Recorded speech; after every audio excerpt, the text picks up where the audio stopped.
National Weather Service in Fort Worth has issued a severe thunderstorm warning for northwestern White County in north-central Texas, northern Jack County in north-central Texas, until 5:45 p.m. Central Daylight Time.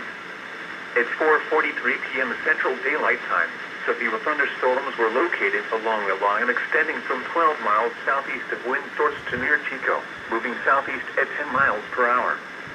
Hazard, 60 miles per hour wind gusts and quarter-size hail. Source, radar indicated. Impact, hail damage to vehicles is expected. Expect wind damage to roofs, siding, and trees.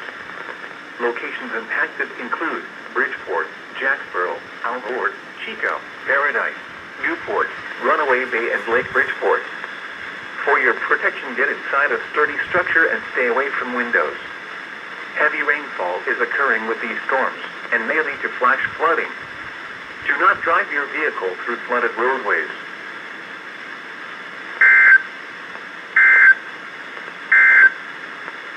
The current time